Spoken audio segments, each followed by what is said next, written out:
All right, so I wasn't going to do this, but it's most likely going to be a rain out, a very limited on track time on Friday, which is fine, guys. It's okay. It's okay. We were all going to be in a position to where they qualify on Saturday and then they race Saturday. Nothing has changed.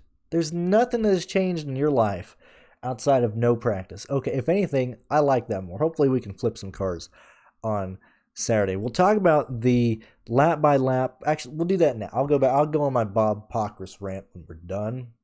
Let's go ahead and pull up the Phoenix lap by lap data real quick, and let's kind of go through and relive this race. I probably need to bring up my notes here.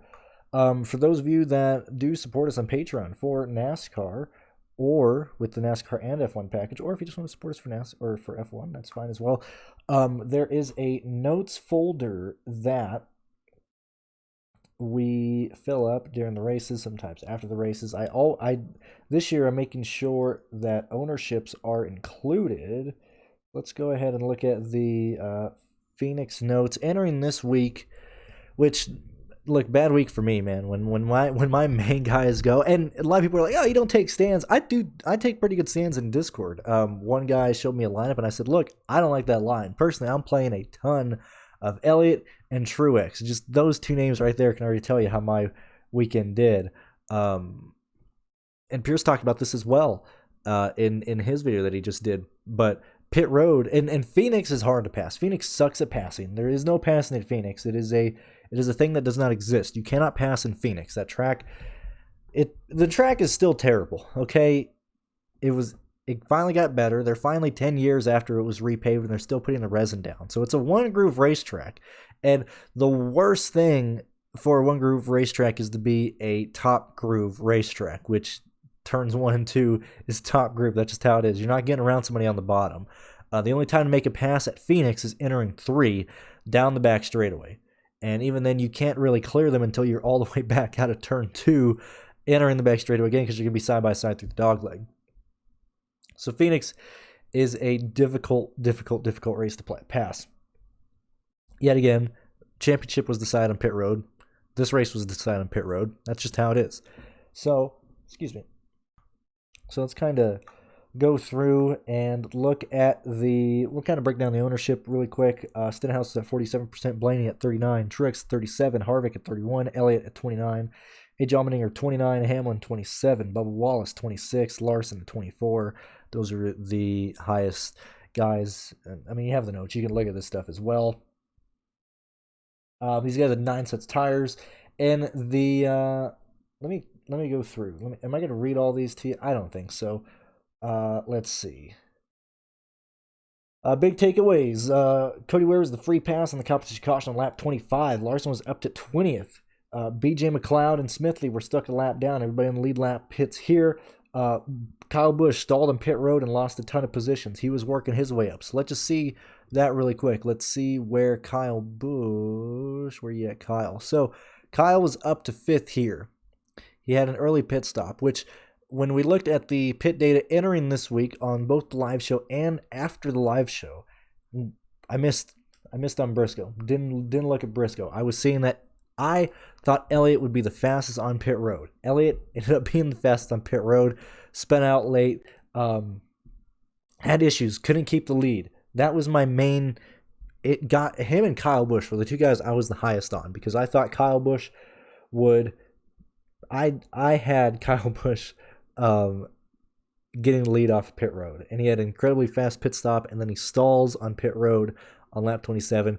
Drove through the back half of the top 10. I liked it, man. Went from 11th to 5th by lap 26. I was happy to see that. But Busch has issues. He doesn't really completely stall it, but he just loses a ton of positions. And you can see that Kyle, and it was a sense of if you had a fast car, you could get up to the top 10. And here, we'll kind of stay on Kyle. I know he didn't really keep getting up there, but like here's the situation to where this is what I was expecting Kyle Busch. I just wish he had that bit of a speed to get up there, but he didn't have the long run speed. Ended up following 6th, 7th. You can see his whole entire day was basically just running by the top 10 by 12th, and the fact that he actually finished 7th was saved by that last green-white checkered when Eric Jones spun out. So actually, he finished better than where he was running pretty much for the whole day, because you see that he basically ran a majority of his laps inside the top 15. And him getting that 7th place finish was actually quite impressive, because he was not running there for the entire day. We saw, which I don't know what the heck was it. I might be mixing up the. I think that's Xfinity, when AJ Allmendinger and somebody else was like having a dick measuring contest early in the race. Let's see, LaJoy lost. So I was going to bring up Bob Pockrass real quick. I'm going to bring it up because LaJoy did lose a tire, and so I found this very funny. So clearly, like they're having WL line this weekend in Atlanta, but it's not painted yellow, which continuity is out the window at this point. The whole reason we have double yellow lines on the racetrack is because everybody can identify 2 double yellow lines on an interstate on a 2-lane road saying don't pass, don't cross this line. We're just throwing this out. But then I love Pockrass is he's getting a he thinks he's all high and mighty. He's getting more TV time. Did you guys see him throwing? The more Bob Pockrass gets puts on TV, the bigger his ego gets, the bigger he thinks he is, and the worse reporting he gets. And now he's like, I would like to have one code lines, but one thing's more important here, like wheels coming off tires, you dumb fuck, Alabama scar. He based that Alabama scar. Bob Pockrass just told you to get fucked. That's what he told you. That was my rant on Bob that I was saving. But yeah, Larson killed it, man. Went from the back of the field to 20th right off the bat here. We can kind of look through Larson's day before he started having engine trouble, up to 7th. I think we do not. Had a pretty good car, man. Cut through the field pretty quick, which was impressive, even though it's lap 61. He's up to 7th. He just needs that bump on pit road, because you can see. Really, let's find I think out of stage 2 is pretty long. I don't want to mess this up here. The top 5, and certainly the top 4, because the way it would happen is the leader would basically get whatever line he wanted, and you'd exit turn 2 with 2 guys being either side by side or by themselves, and the entire field is 4 wide out of 2. And so you never had whoever started up front on all the restarts. The first 2 rows were pretty much guaranteed to run inside the top 6 for the whole rest of the run. And so on this start, Blaney starting first, stays in first the whole time. Kyle Busch, just bad car. But you can see even him with a bad car, he's not getting past till 10 laps into the run. You can see here that Briscoe is just staying there all day. He doesn't necessarily have that car to pass, but we can go through Briscoe's day. And you can see when he gets the lead, he just never looks back at this run. So he's running 6th pretty much all day. That's the best he's running. Sure, he's inside the top 5 at times, but he's running from 8th, started inside the top 10, never fell out, never got out of there because he wasn't passed. He had just enough speed to stay up there. But late in this race, he's running 6th, and he gets out of pit road on 1st, and he just never looks back because nobody can pass this guy. Very similar to Chastain at Las Vegas, he was able to stay out there. Nobody could really get by him, and I have it in the notes, and I said it in the Las Vegas video when we were talking about it. When you have the dominant lane here, which at Las Vegas it was the inside lane, as long as you had the inside lane entering 3, nobody could really pass you. You had the power. As long as you had the middle of the bottom lane, you could have it. We saw Kyle Busch taking Martin Truex Jr.'s lanes away in Las Vegas. You couldn't pass. Same thing here at Phoenix. He gets in first, and nobody's passing. You can see none of these positions are changing. You get Kurt Busch falling to 12th, but everybody is running in the exact same positions they are in until we get this caution here, and then we get the Eric Jones crash. But this long run, there's absolutely no changes whatsoever. Where you came out of pit road is where you ran if you had a competent car. If you had a car that had speed inside the top 15, you were good. You were not moving at all. That was my main takeaway from Phoenix, and we knew that going in. That's why I was so heavy on Elliott. We'll kind of go through Elliott's race. On pit road, goes from 10th to 5th. gains position. He was nearly gaining positions every time pit road. Had just enough speed to stay in there, you know, in the top 5 when he was there. Entering pit road, basically starts in the same position here, gaining speed on the long run. This is where I was like, okay, Elliott, show me this speed. This is what I wanted to see. He just can't catch Blaney. He just can't do it. We just can't do it. In pit road, gains the lead from Ryan Blaney on pit road. You can see that him and Blaney are the only guys really competing here. Blaney right here. And Elliott takes the lead on pit road. That's what it is. And then Blaney passes right off the bat. And so at this point, I was like, okay, Elliott doesn't have the car, man. He was given the clean air, and Blaney runs him down. So this is lap 126. We are in stage number 2. So this was, let's see, Haley's having issues with, Byron had smoke in the cockpit. I forgot about that. We have yellow. Bell he spun off of turn 2, which yet again, Bell spun for the 3rd week in a row. Elliott won pit road. He was the fastest on pit road. This was the 2nd time today Elliott was fastest on pit road. And I'm pretty sure I have it written down when he was that's on the wrong sheet here. Pretty sure I typed it when Elliott won pit road the first time. When did he do that? Yeah, so both time coming out of stage 2 or entering stage 2, Chase Elliott wins off pit road here. Ryan Blaney, Kyle Busch, Custer, and Burton stay out at the stage 2 yellow. So right here, Chase Elliott comes in 3rd. That's where he's running. He wins the race off pit road. Comes out 4th because those guys lines up 4th, coming across the line, because that's when they did the choose cone. They do the choose, actually, this is a better example. So he comes in 3rd, fastest on pit road. Team, you did your job. We got the lead.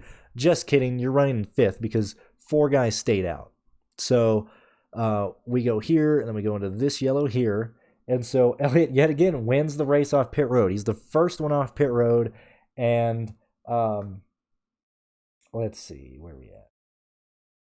Your top 4, Elliott, Blaney, Byron, Harvick. They were the best off of pit road here. And then Elliott kept the lead from I love my note taking.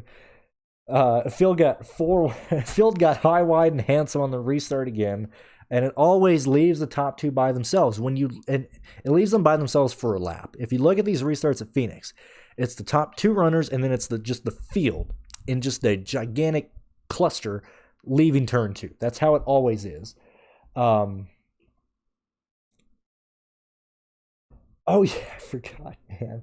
So we had 57 to go on the stage. We had Harvick passing Byron for 3rd, which yet again Harvick had speed, so that's right here.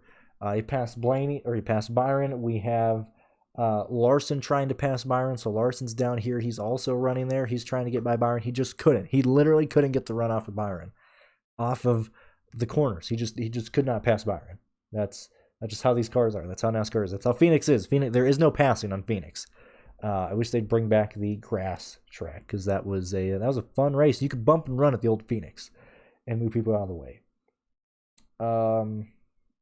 This is also when Gilliland cracks the top 20 for the first time today. So I know we're kind of bouncing around here, but we can see Gilliland, which, man, good play on Gilliland, man. He showed up. I thought for sure he would struggle here, which is good to see. Gilliland is not only finishing races, clearly performing in this car. He's competent. I thought for sure he would be spinning out and doing stupid stuff, but he wasn't here. So he cracked the top 20, and he ran there pretty much for the entire day right there, which is good to see. And he finished on lead lap. Gilliland on lead lap, that cheap. What a play there. Even my McLeod play didn't get as many people. Didn't have as many wrecks as we thought. Only passed 3 guys. That is majorly unfortunate. Let's see what's going on here. Oh yeah, and Hamlin had to consider saving fuel because he had fuel issues. I gotta move this. Control F. Sorry. So Hamlin has issues fueling here. This is why Hamlin has an incredibly long pit stop, because he goes in to pit road and they're having issues fueling. They had fuel issues during the pit stop, and that would continue. So Hamlin was another guy. When we look back at the pit data, I liked him because he started showing up in fast pit stalls. He had multiple issues this race, not because his crew was slow, but they had fueling issues, to where he would just have incredibly long pit stops because they could not get fuel into that car correctly. And do that, he would just be trapped in traffic, and so he would hold on to whatever position he was given out of the pits. That's really the sentiment for everybody. Even Logano, the guy that I think Logano had probably the best car in practice, just lost it in qualifying, so he didn't start on the pole. But you're just not able to pass anyone here at Phoenix, and even here, I forgot who speeds on the first. I think it's Kyle Busch and Truex, I think, as well. Truex had an eventful day. Truex got through. I know this isn't as comprehensive as Las Vegas, but Phoenix it was a boring race. Nothing really happened. Guys just ran where they came out of pit road. But even Truex didn't have the speed that I wanted. I wanted him just getting in the top 10 at some point in the race, finish in the top 10. And he just could not get that extra bump. Who is he racing against right here? So he's 11th. Who's in 10th? Who is he racing around? Logano. And who's in front of Logano here? Is it Larson? It's got to be Larson. No, it's Dillon. I think Dillon's a perfect spitting image of what this package is. And yeah, again, Pierce touched on it on his video earlier today, to where Dillon has been good this year because he's been having fantastic, consistent pit stops. And his team's queuing up there. Now he is driving up through the top 15 here on this long run. But once he gets there, he stagnates to running ninth. What? Oh yeah, he got dumped by Suarez late in the race. Or I think Kyle bumped Suarez into Dillon, but Dillon was going to get another top 10 finish here. Dillon was looking really good. Unfortunate that he just didn't finish the race. Haley getting to 17th. I like that. Haley, this team has been almost always running into issues. They had brake issues pretty much the entire race. Haley, by definition, just had brake issues the entire day. His brake pedal just kept going to the floor, and he drove through this field. It takes, the Haley play has consistently been a endurance play. He's gonna get there at the end, and he's going to get some positions on late race restarts. He's going to get all he can here. And that's impressive. Who pits in front of him here? Do I have that written down? Who pits on this last restart? Elliott spin. AJ got the wave around, so that's why AJ finished on the lead lap.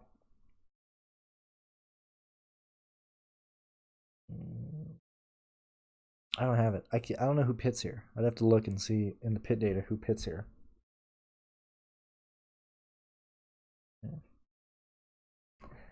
I can't believe Elliott spun with 8 to go, man.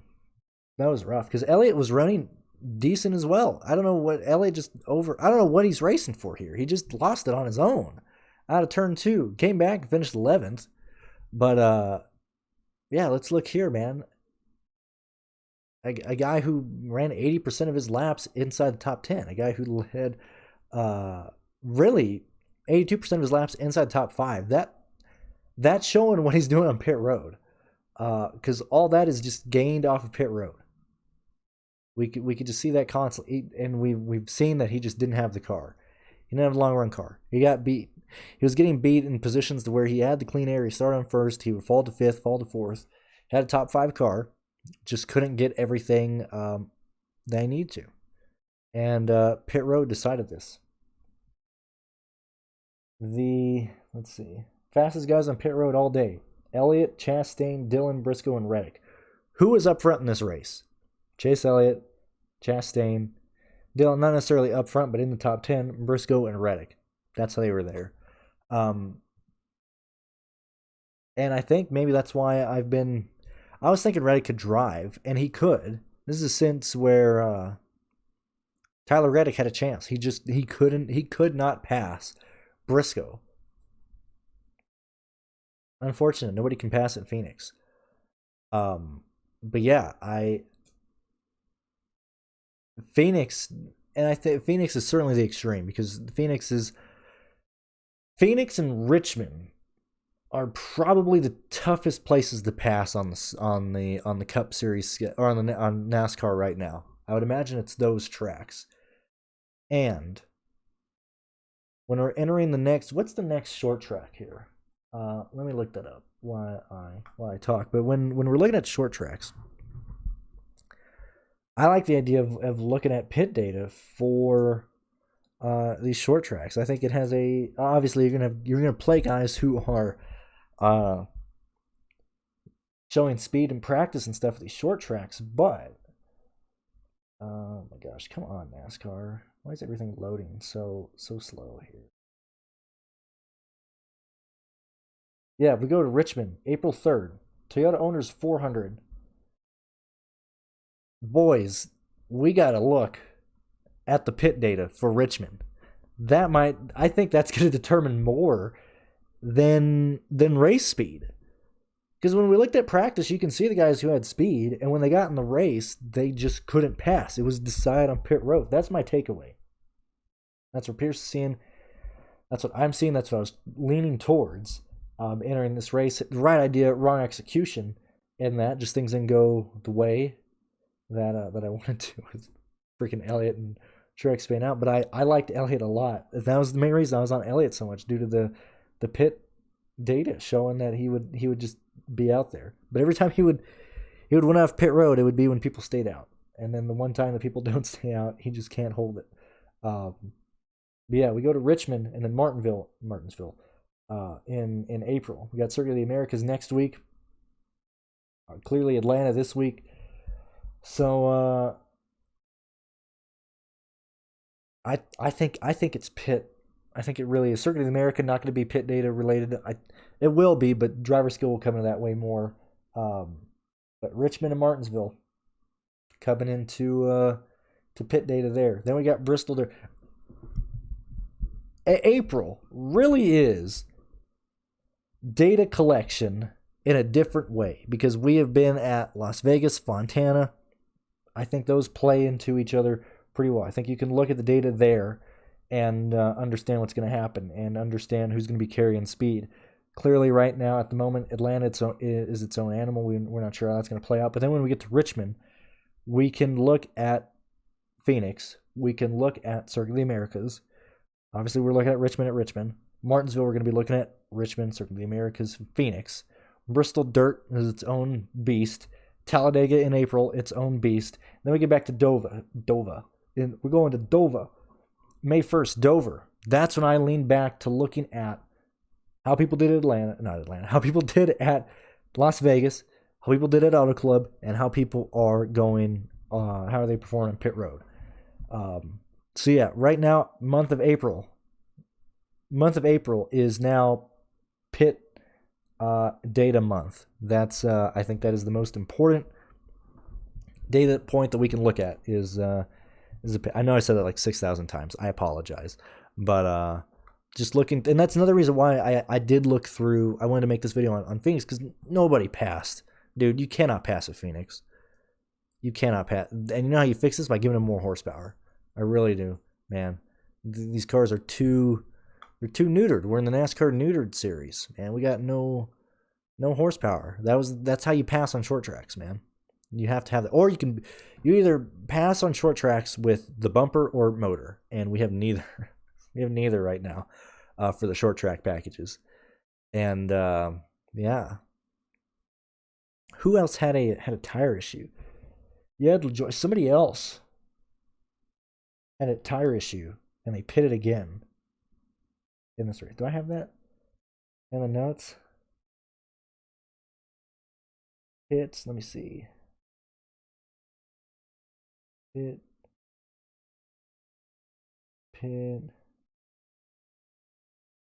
Yeah. Let's see. Anybody up? I swore. Christopher Bell. There we go. That's another thing. So stage 2, entering stage 2. Christopher Bell had a tire issue. Is this when I had to stay to get a tire? So that is here. What happened to Bell here?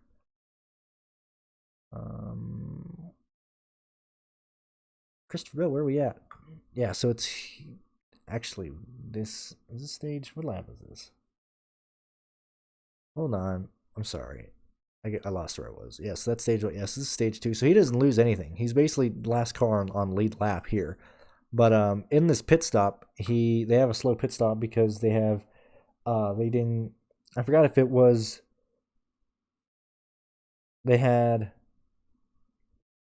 an issue on pit road of not being able to tighten the lug nut on. If they went back on the track, they didn't say it was tight, so he came back down pit road anyway. He doesn't lose any positions here, but that's another issue that Bell had to overcome when what is it? Entering stage 2. This show is falling apart. We're here for 25 minutes. I think we're gonna end it there. I did my Bob Pockrass rant. I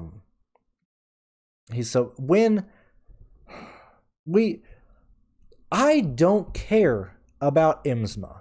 I don't care. IMSMA. I don't care about the 24 hours of Le Mans. I don't care that NASCAR is getting. I don't care. And Bob Pockrass is giving better info for this meaningless announcement than anything this entire year. It's insane. It's insane. It's insane. Absolutely insane. Yeah, and I don't want this out of my reporters. I don't, Bob. I'm sorry. Oh, but Brandon, why are you so mean to Bob? Bob, he's cool. He's funny. He's got an idea. They're doing skits with Bob. I don't want that. You're a reporter. I don't need you to become a talking head, Bob, and that's all you're moving towards. Okay, we don't need you doing this stuff. Brandon, just have fun stuff. I just want good reporting in NASCAR. Okay, clearly, when you compare F1 to NASCAR, Bob Pockrass is the gold standard in NASCAR, and he would be stoned to death if he covered F1. That's how I'm ending the video. We'll see you guys. We'll see you guys in the next one. So thank you for watching.